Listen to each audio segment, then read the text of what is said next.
In light of recent events, MageBot T1, holy. Yo, the Velcos was PogChamp. MSI coach room experience. I received T1 glaze and water views from Caedrel. You received free housing in Korea. Okay. This sub today, all quiet on the Western Front. Okay. I knew he wasn't playing very well this MSI, but I didn't expect him to play this badly. Did he say that? People downplay Shun so hard, I think people deadass just don't watch the LPL. Downplay in what way? T1 vs BLG summarized. T1 aka Trundle first pick is known as the fastest team to arrive at unplayable draft. Since they gave up on the MSI bracket, they are investing in speedruns. Yeah, I re-looked at the draft. It's crazy to me that, like, I had a hunch, or like, obviously I know the BLG players pretty well from historical games, and I was already saying Kindred is a possibility. But I actually also thought that he wouldn't go Kindred into Talia. But to be honest, I also didn't like the Talia. Call me crazy. I feel like Trundle Talia is just dog shit. I don't know if they were trying to deny Talia Pantheon 4-5 or something. Is T1 BLG the best international rivalry ever at this point?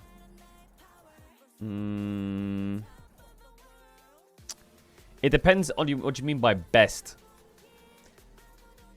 I would say, like, they definitely have a fucking long history. But I don't know about ever, because ever is hard. Like, RNG T1 were, like, against each other big time for a while. We always do our best to protect competitive information on our broadcast, and it's unfortunate that this snuck through. It was an upstream mistake by me and my team, not any region or specific broadcast. There is a large camera right there that teams know always and to treat as always on. It's something that both broadcasts and pro teams will remain vigilant on going forwards. Is that on the Reddit? Yeah, it is on the Reddit. Riot, stop leaking team strats. This is from the coach cam in game 3. You can clearly make out the entire page. The replies were relentless, accusing the broadcast team of only showing BLG coach's cam and not showing T1's cam. The ban pick leak in the second picture is from the coach's cam reaction. Why are they only showing BLG's rooms in the best of 5 against T1? Did they not show T1? Other replies are taking it further, straight up accusing the broadcast team of being deliberate, and that Riot broadcast team has instructions not to show any of the Korean team's coach cams, stating the G2 test and BLG draft prep work were shown, but the coach cams never showed T1 or HLE. Some are agreeing that the broadcast producer statements are shifted blame on the coaches, as they say it's on them to make sure the prep work isn't visible on the cameras. Bro, what the f*** is going on? So people are thinking that Riot producers are not putting any Korean coaches on the broadcast. They're only putting G2 tests, BLG. And then they're saying that the Riot broadcast producers are just shifting the blame onto the coaches. Or what? Unfortunate situation and probably not malicious. Yeah. 5-head play from Danny to get these fake-ass strategies leaked on broadcast, because surely Tom and team drafted some dog shit because they were fooled by this, right? I would believe it's an accident, but I watched this live and it's kind of weird. They pretty much only showed BLG's coach cam over and over. T1 and HLE's coaching rooms are almost never on camera. Meanwhile, G2 tests and BLG are. There have been recent accusations made by players and coaches saying Riot Korea is showing favoritism towards Korean teams in the Valorant Pacific League. The most important thing I can remember was a player accusing Riot Korea of allowing a Korea player to incorrectly wear their noise-cancelling headsets so they could hear the casters. What? What the f*** is going on over there? Lots of fans are calling it deliberate that the broadcast team is instructed not to show Korean coach cams. I would be very surprised if after the series they also keep not showing their coach cams. LOL. The main thing that bothers me about all of this is the fact that people would be responding a lot differently if T1 were the victims here. It also disturbs me how much effort is being put into this to cover it up by Riot. Yeah, valid. It does... I can't really speak on it because I don't remember... I never really paid attention to how many times the coach cams were up, but I don't really remember it going to the T1 or HLE room, yeah.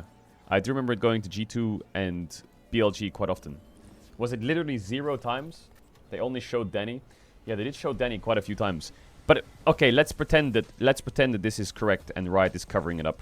Who's requesting this?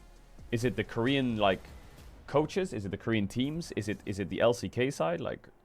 Who's saying do not put the LCK teams on broadcast? Because they do put them on the broadcast in between the games, right? I'm pretty sure in between the games, you have both teams are pretty evenly spread in between the games. Don't forget the overall production of this MSI. Random audio, visual, and connection bugs. Did no one vet anything? Someone needs to be fired. Classic Riot. Okay, Jesus Christ. That guy's fucking pissed off. Great day for the unemployed. If we fuck up, it's their fault, that's explanation. There's a large camera right there. Hopefully mods don't try to cover this up, but I said it in the last thread. When Tess swapped late yesterday, the entire comment section was throating in the mouth, calling the Chinese team cheaters. But here we are. People are more reserved. I'm not going to claim the broadcast is helping Korean teams cheat. Just like how yesterday I wasn't going to assume Tess intentionally tried to cheat. I firmly believe those cases are actions. But it's interesting how people on the internet, Western internet, is willing to give the benefit of the doubt to one case but not the other. IMO, this is the coach's fault. If they're actually upset about it, the game is in progress and you're holding your draft plan facing forward at the camera. Like, what the f do you expect? That's a very valid take as well, yeah. I think it's two sides to it. The first side is, why the f is the coach holding his draft facing the camera? Very, absolutely correct. And the second side is there some conspiracy that Riot Production is not showing Korean coaches on the broadcast? Well, I'm sure we'll find out in the next, in the next 2 days if they keep not showing on broadcast, I guess. Maybe this is all a conspiracy and Danny actually just did gigabait. Maybe he is the 5-head all along. Maybe this is all, the biggest, fucking hoax ever. A lot of people have lost the perfect pick'ems. 25,000 people lost their perfect pick'ems after BLG beat T1. Crazy thing that 84% of perfect picks were wiped with one match. Holy f***. Bin was so out of it after their T1 series, he went to On's table and started packing up On's peripherals and then On dragged him away. Wait, did Bin he didn't realize where the top lane role was? But yeah, I mean, I agree. I just think that MF didn't have as many tools as she would have liked. I can tell you my everyone wants to know, what are your demographics on your stream? Okay, fuck the demographics. Let's not worry about age, location, and whatever. Let's check if out of 100% of the stream, for me, she was the most problem. At the second you have 60% I would say are Caedrel hate watchers. That's usually an issue, especially when you have a player like Jackie Love preying on my downfall. Exactly what Jackie And you might be wondering, what kind of downfall would they be preying on if they're watching your stream? I don't know. I still don't know. I don't know what they're praying for to happen, but they're hate watching. 20% are love watchers. Caedrel love watchers. W them. W to the Caedrel love watchers. It's always weird to say, oh man, he had a really good Lulu game, and everyone looks. And I actually think the other 20% are just gamblers. Come on. I'm not even kidding. I have 2 support players right here. I believe it. You have been brainwashed. But people who gambling in this stream are crazy. Wait, what is this? 5% are learn watchers like me. Okay. I guess learn watcher falls under love watcher. How long will co-streaming stay around for? I don't know. I don't know how long co-streaming will stay around for. Probably forever, I guess. I think co-streaming's kind of like a thing now. Will you co-stream until Faker retires? I mean, it depends when Faker retires. If he retires in 30 years, listen, I might throw in the towel after 20, not gonna lie. He can keep going. Nah, I think if League co-streaming... I don't know. I feel like... I mean, one day I'll get tired of co-streaming League. That day isn't today, and it doesn't feel like it's anytime soon. But one day I'll be like, listen guys, you're gonna have to watch without me now. And then I'm gonna have to watch a co-streamer. And just be a fucking degenerate in their chat. But that time won't happen anytime soon, I think. The only thing that could probably pull me off League co-streaming is if I get giga addicted to another game. But nothing's really... I mean, I'm kind of addicted to CS, but I'm not addicted to the point where I would give up League streaming.